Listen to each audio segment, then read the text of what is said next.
coordonnateurs FAMCRAC, messieurs les consultants, les points focaux AOTA et responsables de l'UCAP, monsieur le comptable de l'Institut du Sahel qui va nous gérer tout au long de cet événement. Tout à vos rangs et grâce respectées, je voudrais tout d'abord vous remercier d'avoir répondu à l'invitation des organisateurs de cet atelier et aussi vous dire merci pour le déplacement. Et tout en restant toujours en prière avec ceux qui sont en toute route, que le Seigneur puisse les accompagner. C'est ce que vous voulez.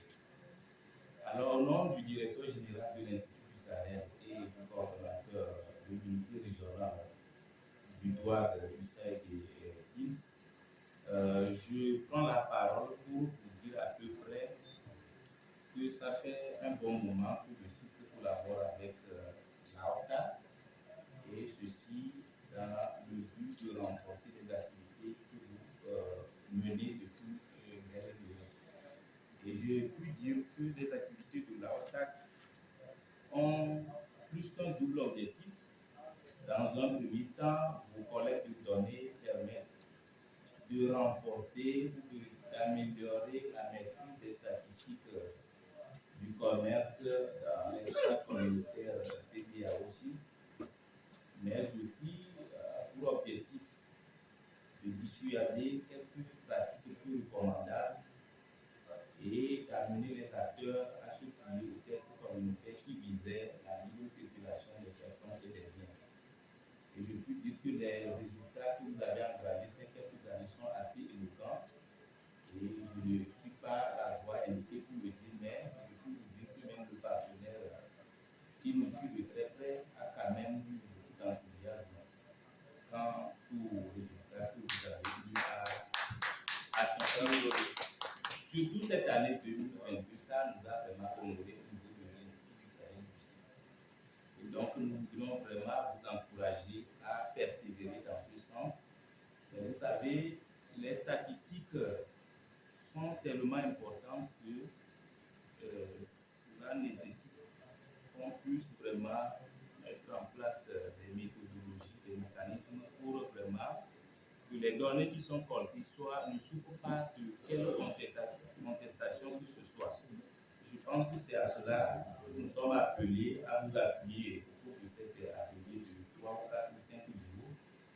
Et je ne veux pas dire ou bien remettre en cause ce qui se fait, mais nous nous félicitons d'ailleurs et nous croyons que vous faites des efforts assez louables, mais comme la perfection n'est pas de ce monde, et tout est perfectible. Je crois que de commun accord, nous allons travailler, collaborer pour arriver à des données qui soient vraiment assez acceptables par tous les parties prenantes. Et donc, je pense que au cours de cet atelier, nous aurons vraiment beaucoup de temps à vous entendre parce que avant de vouloir apporter une amélioration ou bien un appui quelconque à quelque chose qui se fait déjà, il faut écouter, voir comment ça se fait, quelles sont les difficultés que les gens rencontrent, qui expliquent et qui justifient d'ailleurs le niveau et la qualité des données telles qu'elles sont actuellement. Et donc nous serons beaucoup plus attentifs à vous écouter, nous allons parler peu, mais nous allons vous suivre, nous allons prendre des notes pour voir dans quelle mesure l'Institut du Sahel ou bien le CILS va encore vous renforcer du point de vue technique pour améliorer davantage ce qui se fait déjà.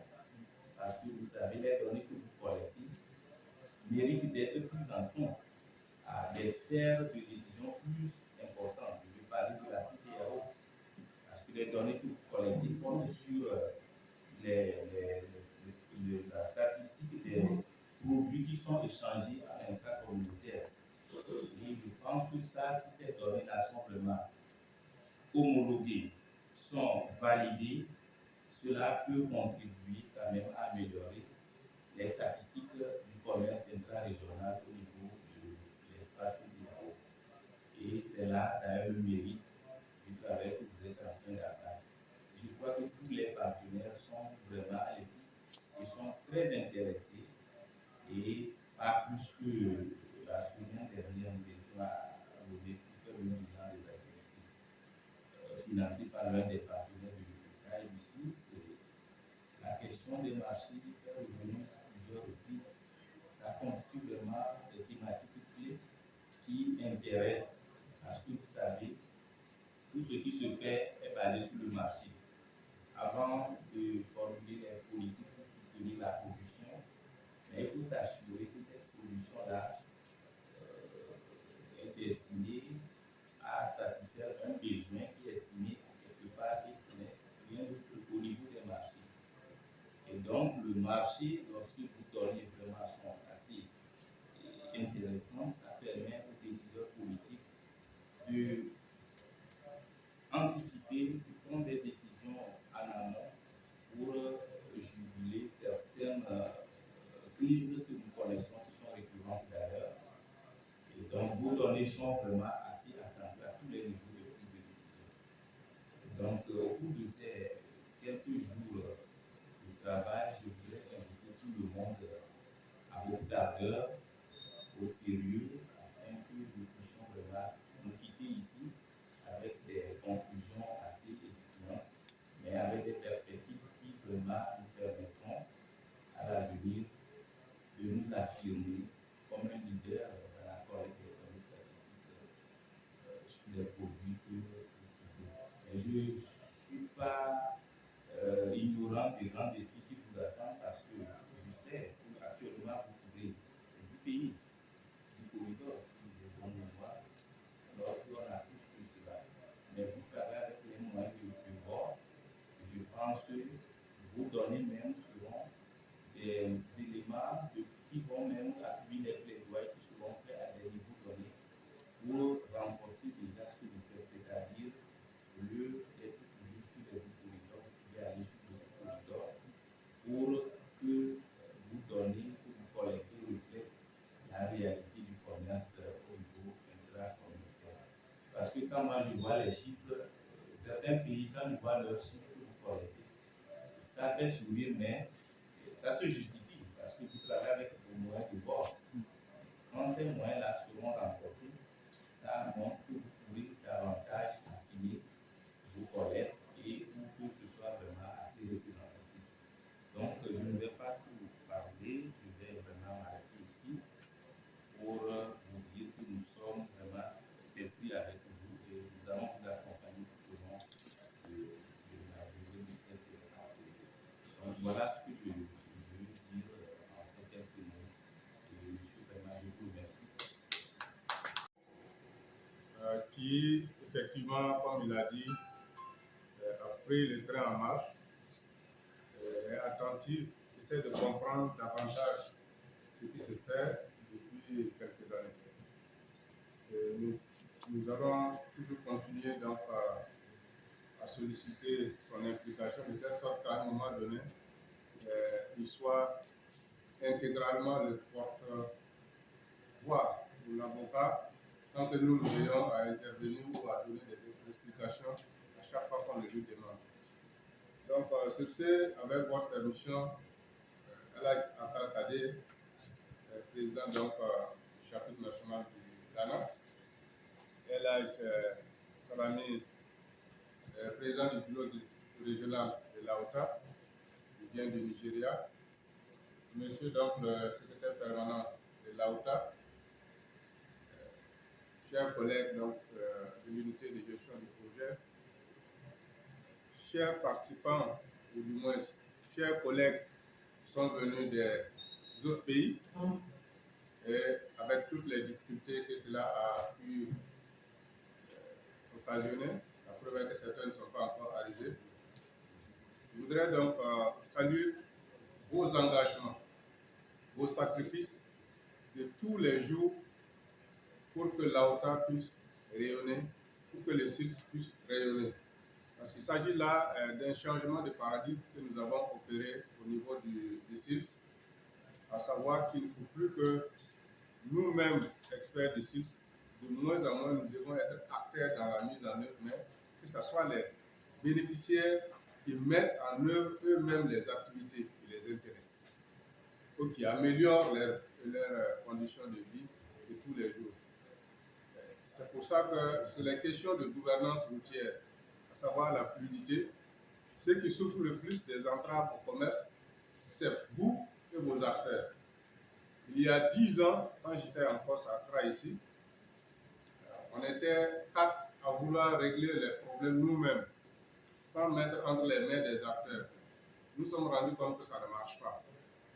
Lorsqu'on va sur le terrain, on a de bonnes, belles promesses, mais dès qu'on tourne le dos, la situation devient pire. Donc nous avons changé de paradigme et vous avez accepté, chacun à son niveau, de faire les sacrifices qu'il faut pour que vos conditions de travail, à savoir dans le commerce transfrontalier, là, soient plus fluides. Qu'il y ait moins de tracasseries, qu'il y ait moins d'entraves, que les acteurs qui font ce commerce-là puissent, au lieu de faire des paiements illégaux, puissent bénéficier du retour de ces paiements illégaux-là dans leur poche, entre guillemets, afin d'éviter donc que les produits qui sont commercialisés soient plus chers sur les marchés. Donc c'est tout le sens de la fluidité qui est en cours actuellement et qui est entre vos mains. Ce n'est pas la justice qui met la fluidité en œuvre, c'est vous-même qui mettez la fluidité en œuvre. Quand nous allons arriver aux objectifs de présentation des exécutifs, vous allez voir le lien qu'il y a entre les activités que vous menez sur la fluidité et ce que nous attendons donc au sortir de cette activité. Il y a également la question donc de la collecte des données sur les flux transfrontaliers. Que vous savez, il y a ce qu'on appelle le schéma de libéralisation des échanges de la CEDEAO, qui dit que les produits agricoles du bétail ne doivent pas faire l'objet de dédouanement. C'est des produits du cru. Comme vous savez que les administrations douanières, ce qui les intéresse, c'est les recettes. Partant de là, dans beaucoup de pays, ou dans presque tous les pays de l'espace CEDEAO, lorsque vous regardez dans les bases de données de la douane, vous avez très peu de chiffres sur le commerce de ces produits entre les pays. Donc, ça veut dire que les données officielles ne montrent pas suffisamment que les pays font du commerce entre eux, ce qui n'est pas vrai. Nous avons mis en place ce dispositif en 2008, quand j'étais à Accra ici, pour montrer aux États que contrairement à ce que les statistiques officielles disent, la réalité est tout autre. Il y a bel et bien du commerce d'un très grand niveau entre les pays sur la base donc, de la complémentarité des pays, sur la base de la dépendance entre les pays. Quand je dis complémentarité, c'est vraiment complémentarité agroécologique. Ça veut dire qu'il y a des pays qui ont un potentiel dans un domaine et qui peuvent exporter ailleurs. Il y en a qui ont un potentiel dans un domaine et qui peuvent exporter également dans les autres pays. Donc cette complémentarité-là a toujours existé avant même la création des pays. Et elle se poursuit. Malheureusement, dans les chiffres officiels, ne sont pas ressortis. Et ce qui fait que la CEDEAO, quand la CEDEAO mesure son niveau d'intégration régionale, le niveau d'intégration régionale est très faible parce que les éléments de mesure sont basés sur les chiffres officiels, qui ne sont pas vrais, il faut le dire. Nous avons fait un long processus depuis 2009 jusqu'en 2000. Nous avons mis 10 ans pour convaincre les États que les chiffres officiels n'étaient pas bons. Et finalement, c'est en 2018 que l'ensemble des 15 pays de la CEDEAO, plus la Mauritanie, le Tchad ne faisait pas partie, ont reconnu que les chiffres officiels ne sont pas bons et qu'il faut compléter ces chiffres officiels avec ce que vous collectez. La OTAN n'avait pas encore été créée au moment où nous avons commencé ce scénario.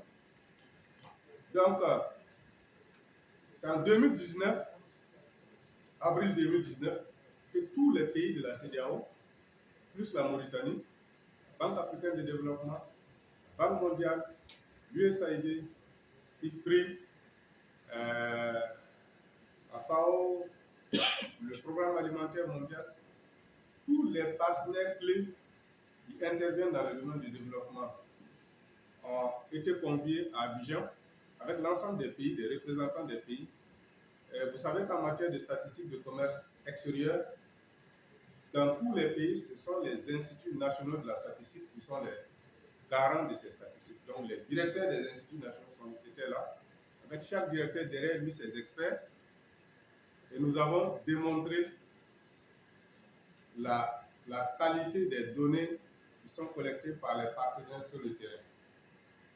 Et c'est au cours de cette réunion que la décision a été prise de créer l'AOTA. Cette décision de création de l'AOTA a été mise dans une feuille de route qui a été signée par le secrétaire exécutif du CIPS et signée par le commissaire commerce et libre circulation de la CEDEAO.